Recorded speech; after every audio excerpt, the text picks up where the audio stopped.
नमस्कार दोस्तों, स्वागत है आपका वीके इंस्पायर्ड में। यह कहानी आपको बताएगी कि कैसे बुद्ध अपने शिष्यों को ब्रह्मचर्य का पालन करना सिखाते थे। इस कहानी में आपको 4 ऐसे सूत्र बताए जाएंगे जिन्हें अपनाकर आप ब्रह्मचर्य का पालन कर सकते हैं, परंतु आपको हर एक सूत्र को बड़े ध्यान से समझना होगा। एक बार एक राजा एक बौद्ध भिक्षु के पास आता है और उन्हें कहता है, मुनिवर, मेरे मन में कुछ प्रश्न है, क्या मैं उन्हें आपसे पूछ सकता हूं? वे बौद्ध भिक्षु उस राजा से कहते हैं, अवश्य राजन, आपके जो भी प्रश्न है वह आप मुझसे पूछ सकते हैं।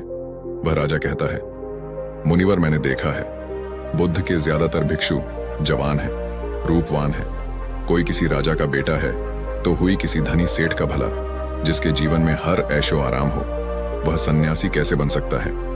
वह बौद्ध भिक्षु उस राजा से कहते हैं, जब व्यक्ति देख लेता है कि सब कुछ पाने के बाद भी वह खाली का खाली है, तो वह सब कुछ छोड़ना चुका है, और सब कुछ छोड़ना ही सन्यास कहलाता है।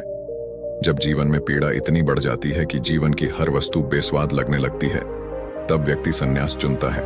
वह राजा कहता है, तो इसका यह अर्थ है कि व्यक्ति पीड़ा के कारण सन्यास लेता है, परंतु मुझे यह समझ नहीं आता कि व्यक्ति पीड़ा के कारण सन्यास ले सकता है, परंतु जवान होकर भी ब्रह्मचर्य का पालन कैसे कर लेता है, क्योंकि जवानी में तो काम वासना अपने चरम पर होती है।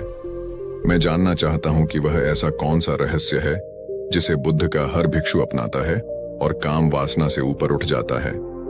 वे बौद्ध भिक्षु कहते हैं, 4 बातें हैं जिन्हें अपनाकर कोई भी व्यक्ति काम वासना से ऊपर उठ सकता है। पहली बात, बुद्ध कहते हैं, सामने वाले के लिए अपने भीतर उचित भाव पैदा करें। जब आप किसी स्त्री को देखते हैं तो यह पूरी तरह से आपके हाथ में है कि आप उस स्त्री के लिए कैसा भाव पैदा करते हैं। आप यह भाव भी पैदा कर सकती हैं कि सामने वाली स्त्री कितनी आकर्षक है, और आप यह भावना भी पैदा कर सकते हैं कि सामने वाली स्त्री आपकी माँ के समान है, आपकी बहन के समान है, या आपकी बेटी के समान है। यह भाव कि सामने वाली स्त्री एक उपयोग की वस्तु है, आपको आपकी ही नजरों में छोटा बनाता है, और यह भव की स्त्री की वजह से ही पुरुष का कोई अस्तित्व है, आपको आपकी ही नजरों में एक अलग इंसान बनाता है। उदाहरण से समझ लीजिए, आप अपने 4 दोस्तों के साथ एक रास्ते से गुजर रही हैं। सामने से एक लड़की आ रही है। आपके 3 दोस्त उसे अलग भाव से देखते हैं और आप उसे अलग भाव से देखते हैं। अगर आप ऐसा कर सकते हैं तो आप सोच भी नहीं सकते कि आप अपनी ही नजरों में क्या हो जाएंगे, क्योंकि शरीर की तरफ तो जानवर भी आकर्षित होते हैं। मनुष्यत्व है जो अपनी मनुष्यता को समझे कि कहानी में वापस लौटते हैं। दूसरी बात बुद्ध ने कहा है, व्यक्ति सुंदरता की तरफ आकर्षित होता है, और आकर्षण के कारण ही काम वासना जन्म लेती है। कोई भी ग्रुप की तरफ आकर्षित नहीं होता, और यह एक सत्य है, सिकुड़ सत्य है, जिसे हम नजरअंदाज करते हैं। वह सत्य है सुंदरता के पीछे कुरूपता का छिपा होना। यह हमारा शरीर बाहर से तो सुंदर दिखता है, परंतु इसके भीतर इस मजा, मलमूत्र, हड्डी, खून और भी बहुत सारी ऐसी चीजें हैं जो अगर हमें किसी के भीतर दिख जाएं तो आकर्षण तो दूर की बात है, हम उसके पास भी खड़ा होना पसंद नहीं करेंगे। परंतु यह सब चीजें हमें नहीं दिखती, क्योंकि यह सुंदर चमड़ी के पीछे छिपी होती हैं। तो अगर शरीर के प्रति आकर्षण है तो केवल चमड़ी को ही मत देखो, उसके पीछे की छिपी चीजों को भी देखने का प्रयास करो। यह एक साधना है, इसे बौद्ध भिक्षुओं को सिखाया जाता था। तीसरी बात बुद्ध ने कहा है, अपनी इंद्रियों पर संयम रखो। ज्यादातर लोग संयम को दमन समझते हैं, सही की दमन नहीं है, संयम समझदारी है। बुद्ध ने कहा है, वहीं देखो जो देखने योग्य है, वहीं सुनो जो सुनने योग्य है, वहीं खाओ जो खाने योग्य है।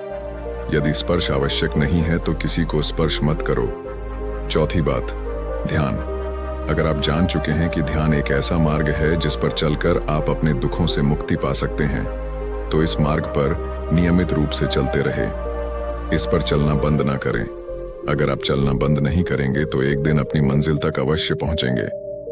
वे बौद्ध भिक्षु उस राजा से कहते हैं, यह 4 बातें हैं जिन्हें हर भिक्षु अपने जीवन में उतार कर ब्रह्मचर्य का पालन करता है, परंतु इन 4 हाथों में से चौथी बात सबसे जरूरी है। मैं 4 बातों को एक बार दोहरा देता हूं। पहली बात, अपनी नजर को सही करना। दूसरी बात, इस शरीर की सच्चाई को देखना। तीसरी बात, संयम रखना। चौथी बात, ध्यान करना।